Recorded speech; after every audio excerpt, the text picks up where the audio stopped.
आवाज लोकशाहीमध्ये आज आपण पाहणार आहोत धुळ्यातील नागरिकांच्या समस्या। आवाज लोकशाहीच्या या विशेष कार्यक्रमात आपलं स्वागत आहे। मी विशाल ठाकूर।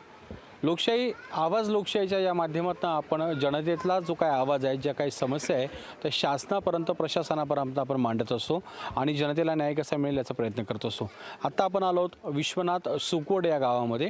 या गावामध्ये प्रधानमंत्री आवास योजनेमध्ये घोळ झाल्याचा आरोप या गावातील नागरिकांनी केलेला आहे। नेमकं काय झालंय ते जाणण्यासाठी आपण या नागरिकांशी चर्चा करणार आहोत। मोदी आवास योजनेमधून एक आमच्या विश्वनाथ सुकड ग्रुप पंचायतीमध्ये 45 घरकुल नावांची यादी मागवण्यात आली होती।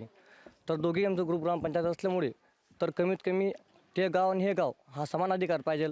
ते न देता कमीत कमी 3 वार्ड आहेत, तर 3 वार्डला कमीत कमी 15-15 तरी तुम्ही द्यायला समान न्याय द्यायला पाहिजे ग्रामपंचायत ग्रुप ग्रामपंचायत असल्यामुळे। परंतु ते पण नाही।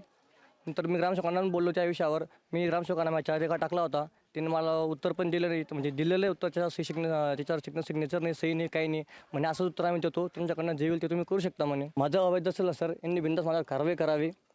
यांचं म्हणणं आहे की मी मोदी आवास मागणी केलेली, तर अशी मागणी केली असेल तर मी डॉक्युमेंट ग्रामपंचायत दिले सादर केले असतीलच। यांनी दाखवून द्यावे मी कुठल्या प्रकारे ग्रामपंचायत डॉक्युमेंट सादर केलेत की मी मागणी केलेली आहे। पहिल्या ठरावामध्ये 45 जे नावं गेले होते ते तो ठराव कॅन्सल करून 14 नावे त्याच्यातून गाढ केले गेले, नवीन टाकले गेले त्याच्यात 14 नावे। ते मग ते जे 14 नावे गाढ गेले त्यांनी विचारपूस केली ग्रामसेवकाला। ग्रामसेवक म्हणत होता तुमच्याकडनं जसं होईल तसं करून घ्या माझं। अशी ग्रामसेवक नेहमी देतात का तुमच्या गावात? नाही, आम्ही बऱ्याच वेळाच फोन लावला, फोन पण उचलत नाही आता। परस्पर ठराव बदलून टाकला, लोकांना दुसरं कागदपत्र दाखवतो, सही शिक्का देत नाही।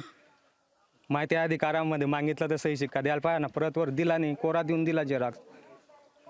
मनमानी कारभार चालतो डायरेक्ट। ते लाभार्थींचे सिमेंटचे घर आहेत का काय आहेत, पण जे विधवा बाया होत्या त्यांचं घेतलं आहे, गरीब होते ते घेतले आहेत आणि ज्यांना गरजूंना पाहिजे होते त्यांचे नाव घेतलेत आम्ही। ज्यांना आपण आता दिलं खोल्या, ज्यांचे पक्क घर आहे त्यांच्या आम्ही चौकशी लावू, त्यांना घर देणार, जे खरोखर ज्यांना लागणार त्यांना देऊ। आणि परत माझं असं म्हणणं आहे, आता ज्यांनी आमची कंप्लेंट केली त्याच्या समक्ष आले ते यांच्या बिल्डिंगा पाहून घ्या, तुम्ही 2-2, 3-4 बिल्डिंगा पाहून घ्या। त्यांना लाभ दिला गेलेला आहे का? नाही, यांना लाभ दिलेला नाही। या पण त्यांच्या अगोदर त्यांच्या वडिलांना त्यांना आहे लाभ आहे, अगोदर आहे। अगोदर ते सरपंचाने घेतले ते माझे ते मी तर आता झालो ना। ग्रामसेवक या गोष्टीला कारण ग्रामसेवकच्या सहीनुसार हे ठराव पास होतात आणि सरपंचाच्या हो, ती जी यादी बनली आहे ना ती अगोदरची बनली 1-2 वर्षापूर्वीची। हो, ती आजची यादी नाही, ती पूर्वीची यादी आहे। आम्ही अजून यादी तयार केली नाही, काही केली नाही। 45 खोल्या मंजूर झाल्या, त्यापैकी 3 वार्ड आहेत। 3 वार्डामध्ये 15-15 प्रत्येक वार्डाला द्यायला पाहिजे होत्या खोल्या। पण आमचे ज्या ठरावामध्ये ज्या नावं घेतली होती ती सुद्धा मागच्या ठरावामध्ये कॅन्सल करून टाकले आणि जे ठराव झाला होता तो पण कुणाला माहीत न होता ठराव होता।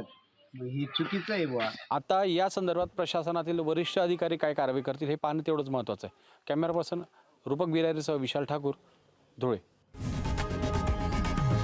लोकशाही मराठी ऐका, पहा, जागरूक रहा।